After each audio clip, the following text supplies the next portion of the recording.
November 28, 1944, Yokosuka Naval Arsenal, Tokyo Bay, Japan. Darkness clings heavy and cold over the sprawling naval base. A biting late autumn wind sweeps in from the sea, carrying the sharp tang of salt mingled with the acrid smell of coal smoke and hot metal from the hidden shipyards. On Pier Number 4, under the carefully shrouded glow of blackout lamps, figures move with urgent, practiced silence. Final checks are made. Thick mooring lines, as thick as a man's thigh, are cast off from massive iron bollards. Tugs nudge and strain against an immense dark shape that slowly, almost imperceptibly, begins to detach itself from the quay. Its name is Shinano, and its existence is one of the most closely guarded secrets of the dwindling Japanese empire. Shinano was conceived in ambition, born from the same imperial dream that spawned the Yamato and Musashi, the largest, most powerful battleships ever built. Laid down in May 1940 as the third vessel of the Yamato class, her keel was laid in Dock Number 6, a gargantuan construction basin specifically enlarged for these leviathans. Security was absolute. The entire dockyard complex was walled off, screened from view. Workers entered and exited through guarded checkpoints, their identities meticulously verified. They swore oaths of silence, reinforced by the chilling knowledge that careless talk could lead to imprisonment, or worse. Japan was forging swords of unprecedented scale, meant to sweep the American Pacific Fleet from the seas. But the tides of war wait for no ship, no matter how mighty. The staggering losses at the Battle of Midway in June 1942, where Japan lost 4 of its finest fleet carriers in a matter of hours, sent shockwaves through the Imperial Navy High Command. The age of the battleship was over. Air power was the new queen of the waves. Construction on Shinano, whose massive hull was then about 50% complete, was halted. A radical, desperate decision was made. This colossal hull, already displacing more tonnage than any warship afloat, would be transformed. She would be completed not as a battleship, but as something perhaps even more valuable. A massive, heavily armored aircraft carrier. A floating fortress designed to support frontline carrier groups and ferry aircraft across the threatened empire. The conversion was a frantic race against time and dwindling resources. American bombing raids on the Japanese mainland were increasing in frequency and intensity. Skilled shipyard workers were scarce, many conscripted into the army. Materials, especially high-quality steel, were becoming harder to obtain. Plans were simplified. Features were omitted. Speed became the overriding priority. Shinano needed to be launched and moved away from the increasingly vulnerable Yokosuka yards before American B-29s inevitably found her. She was launched in October 1944, a rushed, unceremonious affair still shrouded in secrecy. Now, just over a month later, she is deemed ready enough, barely, to make the perilous journey south to the better protected Kuri Naval Base near Hiroshima. There, the final fitting out, the installation of critical systems, and the proper training of her enormous crew could take place away from the immediate threat of air attack.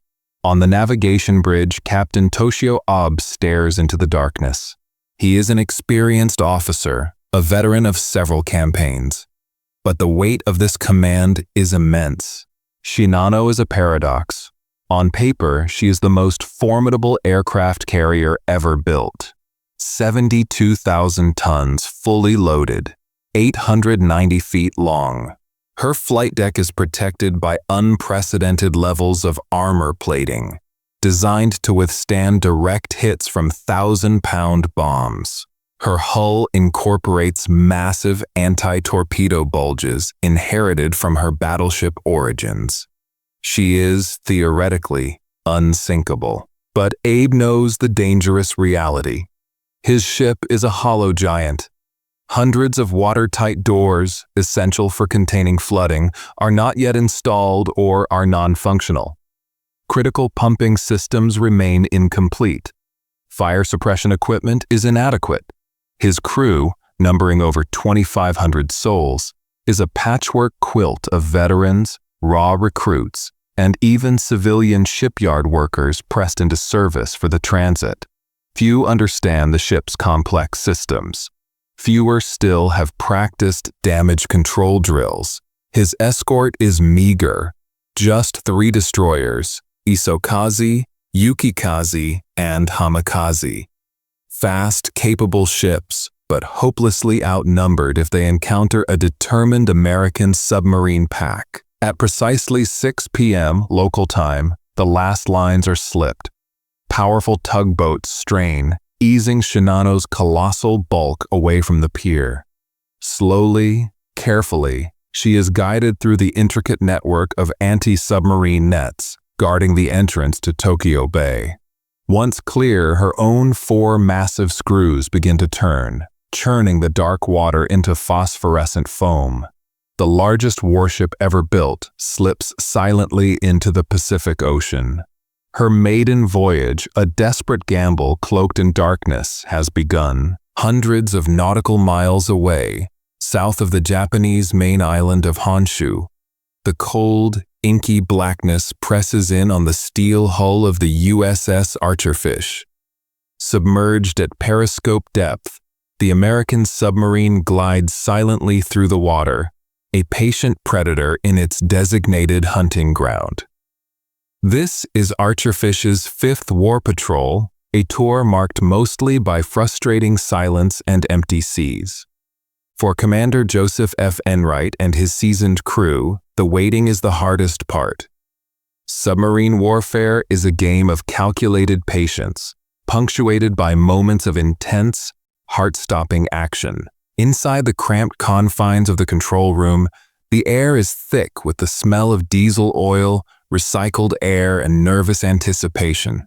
Red lights cast long shadows, illuminating the focused faces of the men at their stations. Sonar operators listen intently through their headphones, straining to decipher the subtle symphony of the ocean, searching for the telltale propeller beats of enemy shipping. Radar technicians stare intently at the glowing green sweeps on their screens, hoping for a blip, a contact, anything to break the monotony. Commander Enright stands near the periscope well, his posture taut. A veteran submariner, he knows these waters are dangerous, frequented by Japanese destroyers and anti-submarine patrols. But they are also a vital shipping lane, a potential artery carrying the lifeblood of the Japanese war effort. He scans the latest intelligence reports, memorizing silhouettes, calculating potential convoy routes. Every man aboard Archerfish feels the pressure. They are deep in enemy territory, alone, relying on stealth, skill, and luck. At precisely 8:48 p.m., the monotonous quiet is shattered. Radar contact. The voice of the radar operator, sharp and clear, cuts through the low hum of the machinery. Bearing 090.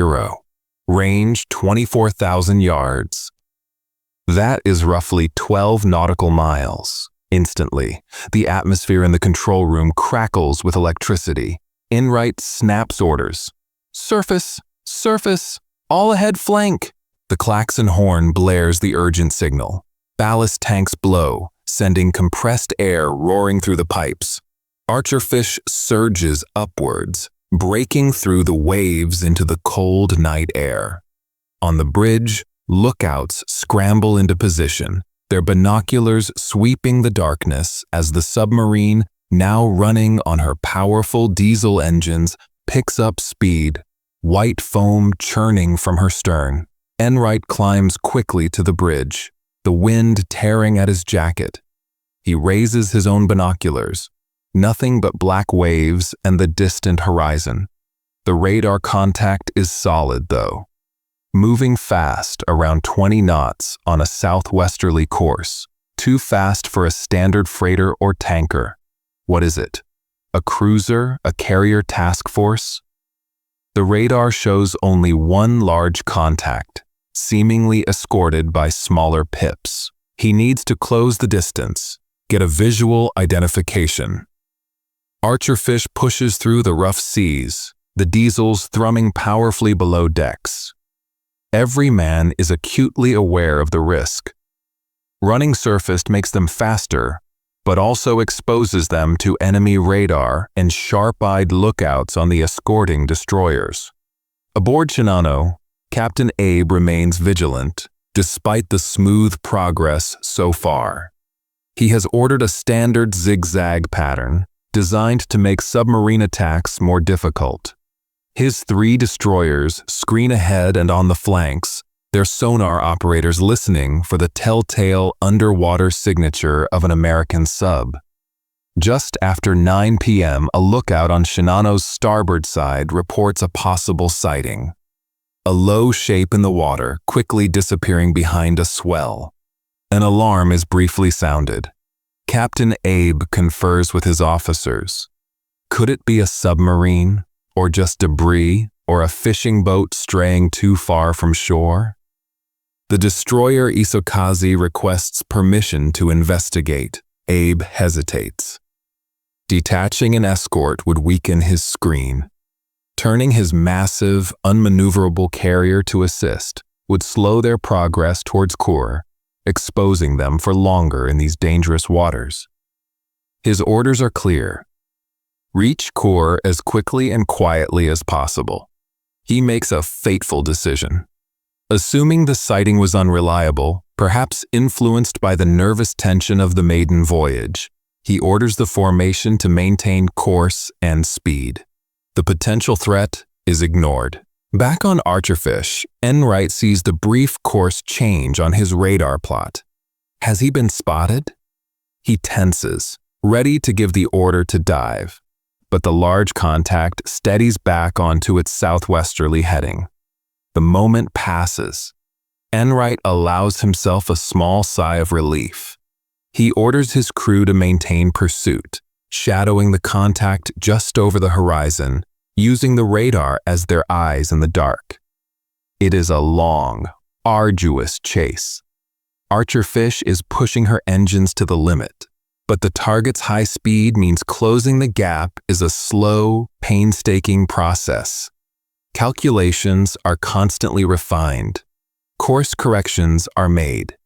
Enright needs to get ahead, to position himself for a submerged attack. For hour after tense hour, the pursuit continues across the dark, rolling waves of the Pacific. Aboard Archerfish, the initial adrenaline rush gives way to the grinding fatigue of a prolonged surface chase. Lookouts, bundled against the freezing spray, strain their eyes until they burn, swapping out every 30 minutes. Below decks, engineers monitor the straining diesel engines, coaxing every ounce of speed from the machinery. The air grows stale, thick with the smell of unwashed bodies and engine fumes. Coffee is brewed in endless pots. Men doze fitfully at their stations, jerking awake at the slightest change in engine noise or the crackle of the intercom. Commander Enright remains on the bridge, a tireless, hawk-like figure scanning the darkness ahead. He knows that time is running out. Dawn is still hours away, but the longer he stays surfaced, the greater the risk of detection. Worse, his fuel reserves are dwindling. This high-speed surface run consumes diesel at an alarming rate. If he doesn't make contact soon, he will be forced to break off the chase. Around 10:45 p.m., the tension spikes violently. Radar contact! Destroyer closing! Bearing 010! Range decreasing rapidly! The voice from the radar room is sharp with alarm. One of the Japanese escorts, the destroyer Isokaze, has detected them or is making a routine sweep, and it is heading straight for Archerfish. Dive, dive, rig for depth charge, all ahead slow. Enright's orders are immediate, instinctual. The harsh blare of the diving klaxon echoes through the submarine. Hatches slam shut. Vents hiss as ballast tanks flood. Archerfish tilts downwards, plunging into the cold sanctuary of the deep. On the bridge, the last men scramble down the ladder, securing the hatch just as waves crash over the submerging deck. Below, the crew braces, every man silent, listening. The rhythmic thump-thump-thump of the destroyer's propellers grows louder, closer, passing almost directly overhead. Sonar operators report the sharp ping, ping of active sonar searching the depths. Hearts pound. Will they be found? Will the depth charges rain down? Then, miraculously, the propeller sounds begin to recede. The sonar pings fade.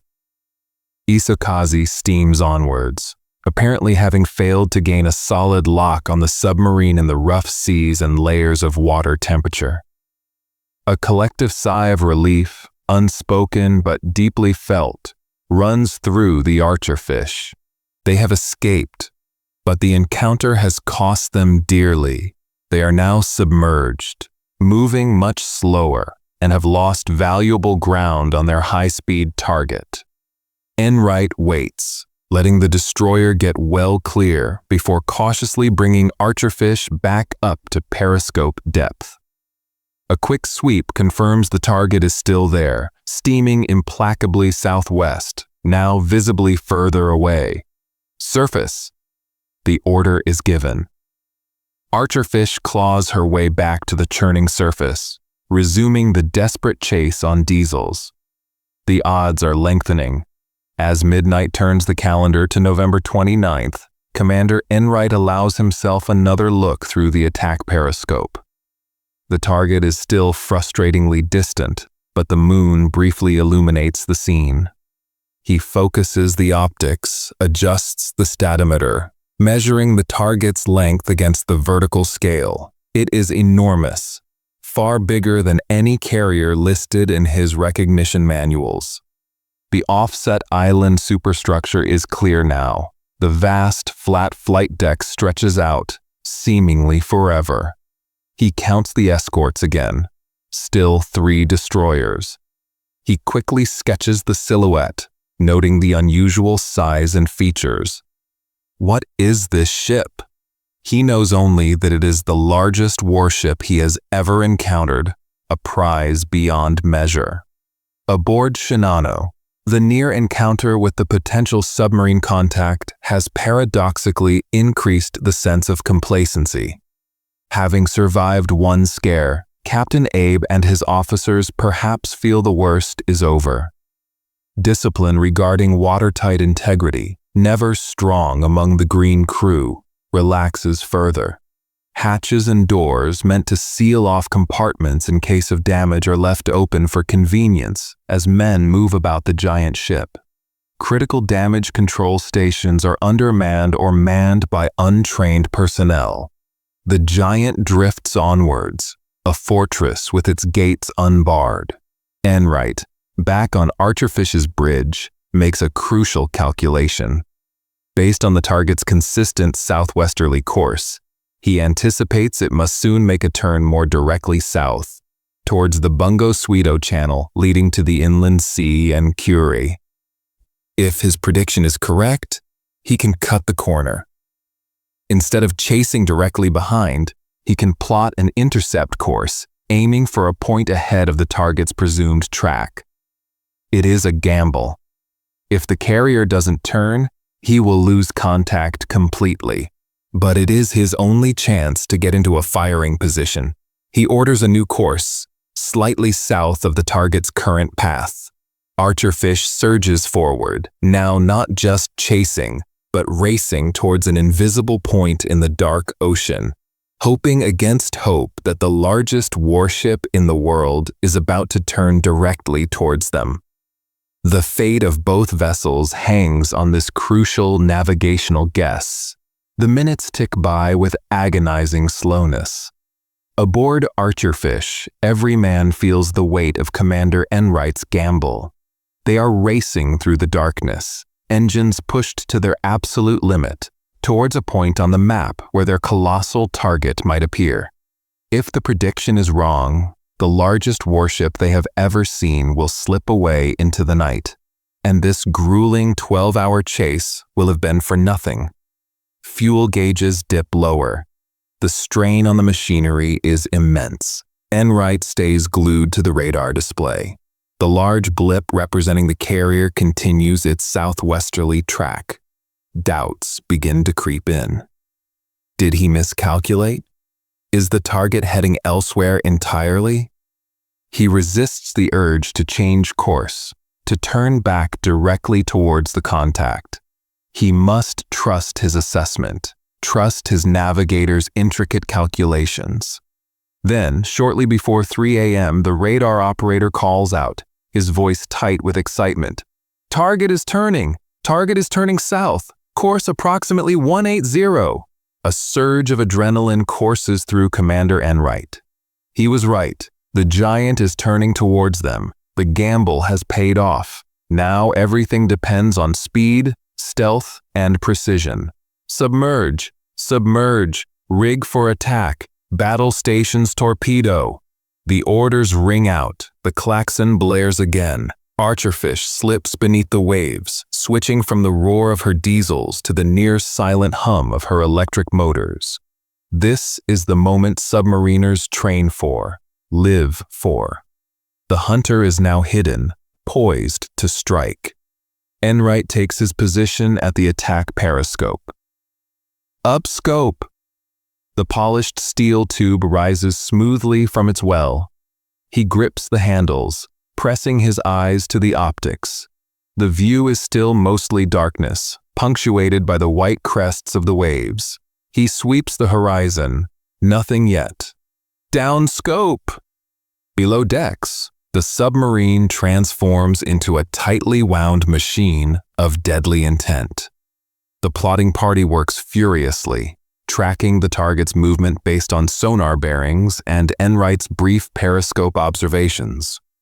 The fire control technician inputs range, bearing, and speed data into the Torpedo Data Computer, or TDC, a complex analog computer that calculates the precise angle to fire the torpedoes so they intercept the moving target.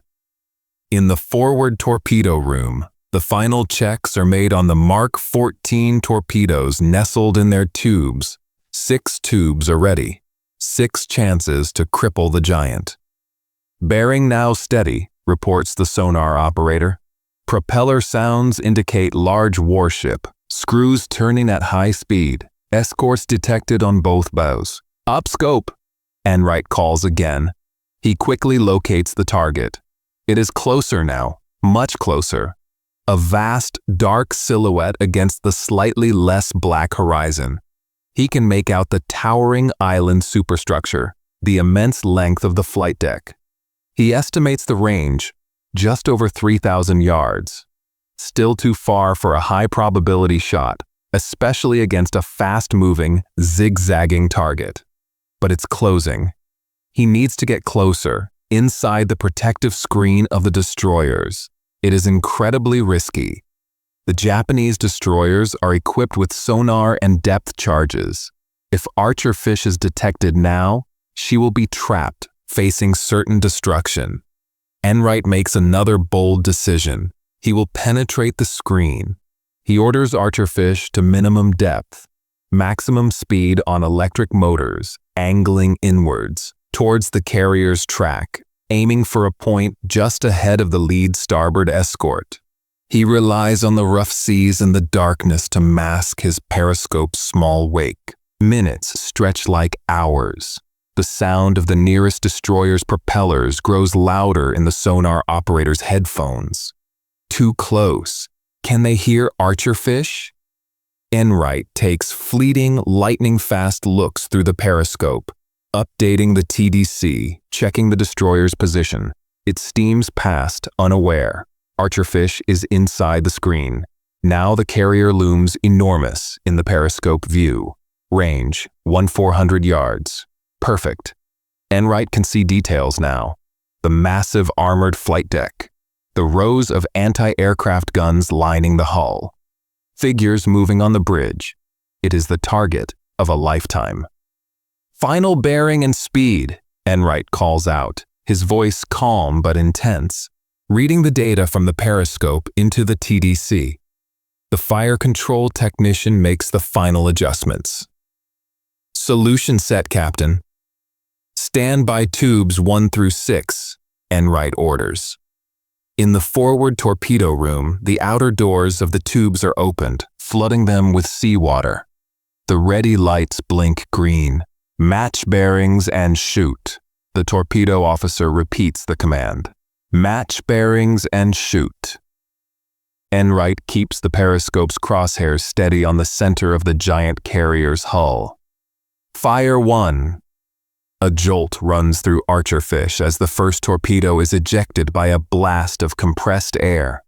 "Fire 2." Another jolt. "Fire 3." "Fire 4." "Fire 5." "Fire 6." 6 Mark 14 torpedoes, each carrying over 600 pounds of high explosives, are racing through the water towards the largest warship ever built, set to run at a depth of 10 feet. Enright watches through the periscope, tracking the faint phosphorescent trails of the torpedoes against the dark water. He starts his stopwatch. The calculation predicts the first hit in less than a minute. Aboard Shinano, the bridge crew maintains their watch. Captain Abe glances at the clock. Just past 3 a.m. The most dangerous hours near dawn are approaching, but so far, the voyage has been blessedly uneventful. The sea remains rough, the wind strong.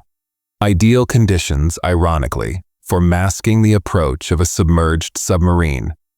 The giant carrier plows onward at a steady 20 knots, her 3 escorting destroyers maintaining their positions around her. Suddenly, the night erupts. At 3:17 a.m., lookouts on Shinano's starboard side scream warnings. Faint white streaks are visible in the churning black water, racing towards the ship at incredible speed. Torpedoes. The alarm bells clang frantically throughout the colossal vessel. "Hard to port," Captain Abe roars, desperately trying to turn his enormous sluggish ship away from the incoming threat.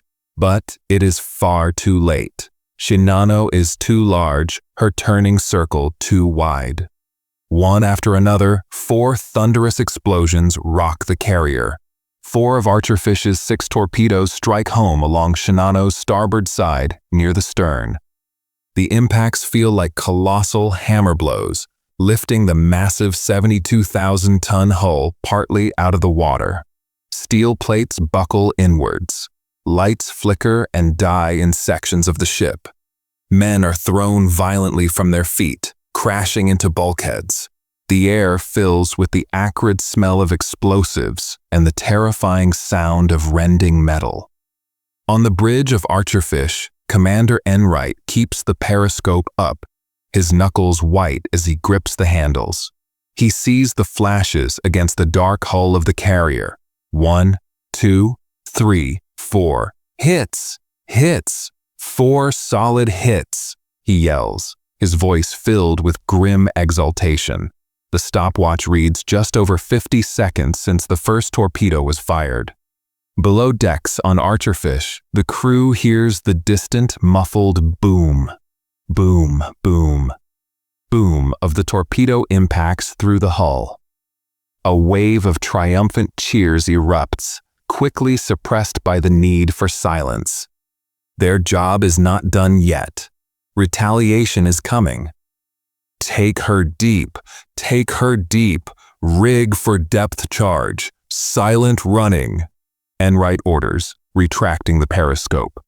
Archerfish angles sharply downwards, seeking the safety of the depths as the Japanese destroyers, alerted by the explosions, surely turn to hunt them. Aboard Shinano, chaos reigns. The 4 torpedo hits have inflicted grievous wounds. Although designed with extensive anti-torpedo bulges inherited from her battleship design, the torpedoes struck near the stern, at the junction between the battleship hull and the less protected carrier conversion sections. Worse, they struck relatively shallow, puncturing compartments that were not yet fully sealed or tested for watertight integrity.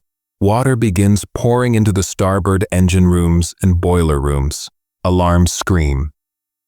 Damage control parties, mostly composed of untrained sailors and civilian workers, rush towards the impact points, struggling in the darkness and confusion. Critical systems begin to fail. Power flickers. Internal communications break down. The ship immediately takes on a noticeable list to starboard as thousands of tons of seawater flood the lower compartments. Yet, incredibly, on the bridge, the initial assessment is optimistic. Captain Abe and his senior officers, perhaps influenced by the ship's massive size and reputation for invincibility, underestimate the severity of the damage. The ship is still moving. The engines, though damaged, are still turning. The list, while worrying, seems manageable. Abe believes his unsinkable fortress can absorb the blows. He makes another fateful decision. Instead of slowing down or stopping to focus entirely on damage control and assessing the true extent of the flooding, he orders Shinano to maintain maximum possible speed, hoping to outrun any further submarine attacks and reach shallow coastal waters where she might be beached if necessary. He orders his destroyers, Hamikaze and Isokaze, to hunt down the attacking submarine. Yukikaze is ordered to stay close to the wounded giant. Depth charges soon begin exploding in the distance, sending shockwaves through the water, rattling the hull of the submerged Archerfish. But for Shinano, the race against the relentlessly rising water has already begun. The optimistic assessment on the bridge masks a catastrophic reality unfolding deep within the ship's hull. The flooding is far worse than initially realized. Compartments thought to be sealed are filling rapidly. Pumps struggle to cope, many not yet fully operational. And the poorly trained, inexperienced damage control teams are overwhelmed, unsure how to effectively counter the spreading inundation in the dark, unfamiliar labyrinth of the world's largest warship.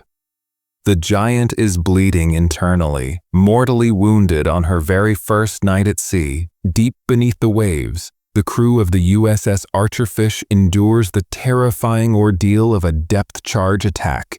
Explosions detonate around them, some terrifyingly close, shaking the submarine violently, knocking out lights and sending unsecured gear crashing to the deck. The men remain silent, disciplined, trusting their commander and the strength of their boat's hull. Commander Enright keeps Archerfish at a deep depth, maneuvering slowly, changing course erratically to throw off the pursuing Japanese destroyers. Sonar operators track the hunters, their propeller noises a constant menacing presence. For hours, the deadly underwater ballet continues. Enright knows that survival depends on patience and nerve. Meanwhile, aboard the stricken Shinano, the initial optimism is rapidly giving way to grim reality. The list to starboard is increasing steadily, despite the crew's frantic efforts. Water continues to pour into the ship through the torpedo gashes. Attempts to counter flood compartments on the port side to correct the list are ineffective or poorly executed due to the lack of training and incomplete systems. Communication breakdowns hamper coordinated damage control efforts. Pumps, many lacking power or simply not yet properly installed, cannot keep up with the ingress of water. Captain Abe, finally realizing the true gravity of the situation, orders Shinano to slow down and alter course towards the nearby coast, hoping to beach the giant carrier before she sinks. But the damage is too severe. The list grows steeper, making it difficult for men to even stand, let alone work effectively. Equipment breaks loose, sliding across canted decks, causing further injuries and chaos. The escorting destroyers, having lost contact with Archerfish after several hours of relentless depth charging, return to the wounded carrier's side. They attempt to come alongside, to pass over additional pumps and perhaps take off non-essential personnel. But the rough seas and Shinano's increasing list make the maneuver incredibly hazardous. Lines snap. Men are nearly crushed between the moving hulls. As dawn approaches on November 29th, it becomes horrifyingly clear that Shinano is doomed. The list is now over 20 degrees. Water laps onto the hangar deck. The massive flight deck, once envisioned as the launch pad for Japan's aerial defenders, tilts towards the churning gray sea. Captain Abe, stoic and accepting his fate, gathers his officers. He orders the Emperor's portrait to be safely transferred to one of the destroyers. He gives the order to abandon ship. The evacuation is chaotic. With the severe list, launching lifeboats is nearly impossible. Men slide down ropes or simply jump into the cold, unforgiving water. The destroyers, Yukikaze, Isokaze, and Hamakaze, move in as close as they dare, rescuing hundreds of desperate sailors from the sea. But many are trapped below decks and flooded compartments. Others are sucked under as the giant ship begins her final plunge. At approximately 10:57 a.m., less than 20 hours after leaving Yokosuka on her maiden voyage, the mighty Shinano capsizes to starboard. Her enormous stern lifts high into the air, propellers dripping seawater, before she slides beneath the waves with a deafening roar of escaping air and collapsing bulkheads. The largest, most powerful aircraft carrier ever built, the pride and secret hope of the Imperial Japanese Navy, is gone. She takes with her Captain Abe and over 1,400 of her crew. Miles away, still submerged, the crew of the USS Archerfish hears the catastrophic, low-frequency sounds of Shinano breaking up and sinking through their sonar receivers. Commander Enright brings his submarine cautiously back to periscope depth. The sea is empty, save for the 3 distant Japanese destroyers now rescuing survivors. The giant is gone. Archerfish has survived. And against all odds, a single American submarine on a routine war patrol has achieved one of the most stunning and disproportionate naval victories of the entire war. Commander Enright records the kill in his logbook, still unsure of the exact identity of his colossal victim, knowing only that he has sunk a giant. The full truth about the Shinano, the secret supercarrier sunk on her first voyage, would only emerge after the war's end, cementing the USS Archerfish's incredible accomplishment in the annals of submarine history.